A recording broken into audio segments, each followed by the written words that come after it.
بتایا کہ ایک خندق کی وسعت اور ایک خندق کی جو اس کو سمجھانے کے لیے فرمایا کہ ڈسٹینس جو ہے وہ فرمائے کہ جیسے زمین و آسمان کا خلا ہے. اب آپ اندازہ کیجئے کہ اگر کوئی ایک دن کا اعتکاف کرتا ہے تو اللہ اس کو 3 خندق جہنم سے دور کر دیتے ہیں, اور اگر کوئی شخص 10 دن کا اعتکاف کرتا ہے تو اللہ رب العزت اس کو جہنم سے کتنا دور فرما دیں گے. اچھا, اعتکاف میں بھی ابھی یہ میرے ذہن میں آیا تھا, کیونکہ اعتکاف میں بیٹھنا ہی ایک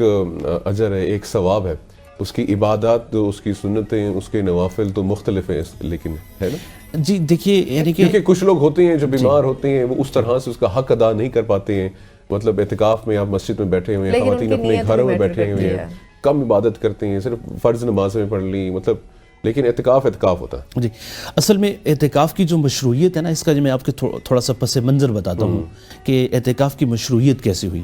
تو نبی اکرم صلی اللہ علیہ وسلم, حدیث طیبہ میں آتا ہے کہ آپ صلی اللہ علیہ وسلم نے کسی پچھلی امت کے بنی اسرائیل کے کسی شخص کا جو ہے آپ صلی اللہ علیہ وسلم نے تذکرہ فرمایا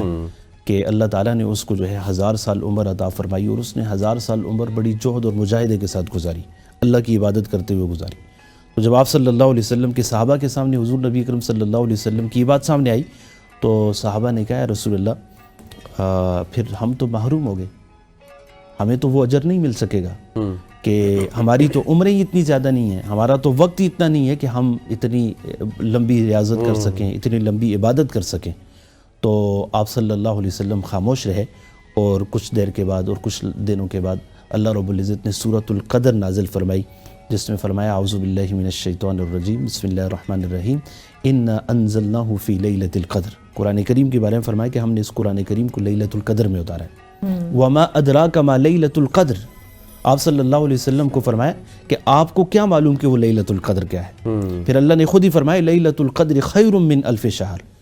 کہ آپ اپنے صحابہ کو پچھلی امت کے عابد کے بارے میں بتا رہے ہیں, تو ہم آپ کو ایک رات ایسی دیں گے کہ جس نے زندگی میں یہ ایک رات پالی اور اس کی عبادت کر لی تو اللہ اس کو 1000 مہینوں سے زیادہ ثواب عطا فرمائے. سبحان اللہ. اور فرمایا کہ اس کے اندر جو ہے فرشتے نازل ہوتے ہیں, روح الامین نازل ہوتے ہیں, اور اتنی مقدار میں نازل ہوتے ہیں کہ زمین اپنی وسعت کے باوجود تنگ ہو جاتی ہے. حضور نبی اکرم صلی اللہ علیہ وسلم کو یہ خاص تحفہ دیا گیا. اور پھر حدیث طیبہ میں آتا ہے کہ آپ صلی اللہ علیہ وسلم جب رمضان المبارک کا آغاز ہوتا تو آپ صلی اللہ علیہ وسلم نے اس رمضان کے پورے مہینے کا اعتکاف کیا, 30 دنوں کا اعتکاف کیا. اچھا. تو پھر آپ صلی اللہ علیہ وسلم نے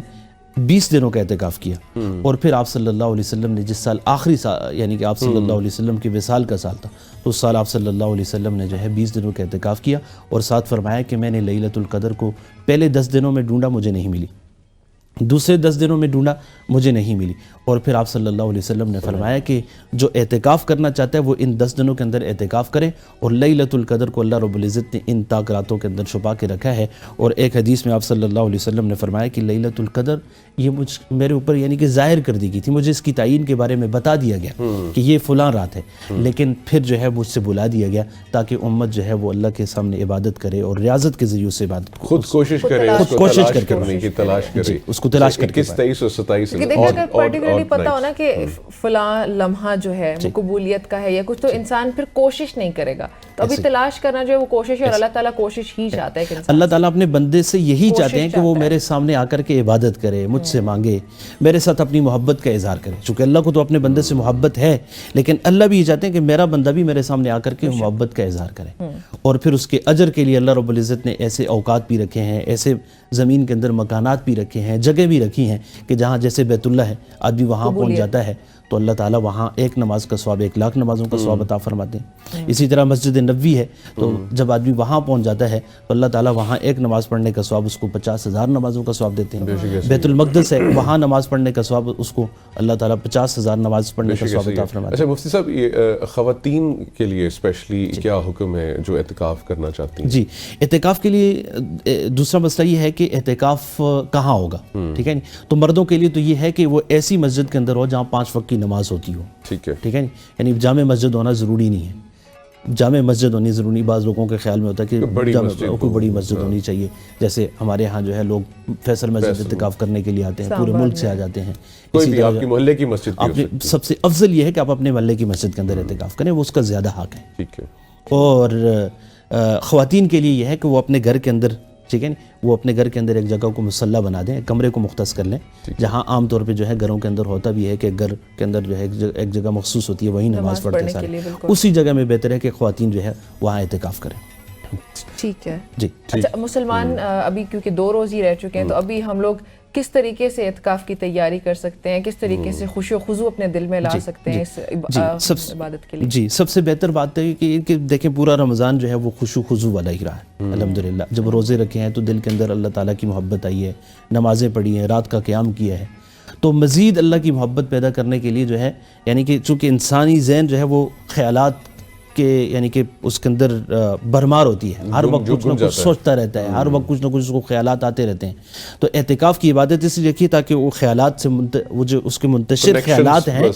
اس کے منتشر خیالات وہ ختم ہو جائیں, اور اس کا ربط جو ہے وہ اللہ کے گھر کے ساتھ, یہ خصوصی کے ساتھ اللہ کے گھر کے ساتھ جڑ جائے, اور پھر اللہ کے گھر کا کنیکشن جو ہے وہ مسجد نبوی سے ہے, اور مسجد نبوی کا کنیکشن بیت اللہ سے ہے, اور بیت اللہ کا کنیکشن جو ہے وہ اللہ رب العزت کے عرش سے جڑا ہوا ہے. تو یہ مقصود یہ ہے کہ وہ آدمی جو ہے اپنے دل کو, اپنے دماغ کو خالی کر کے صرف اللہ کی محبت پیدا کرنے کے لیے مسجد کی چوکھٹ کو پکڑ لے. اور بہت آسان طریقہ ہے, کوئی اس کے لیے مشکل نہیں ہے. ہر آدمی اپنے گھر کے سامان کی جو اس کے 10 دنوں کی ضروریات ہے اس کو پورا کرے, اور پورا کرنے کے بعد جو ہے اللہ کے گھر کی طرف آ جائے, اور 20 کی جو یعنی کہ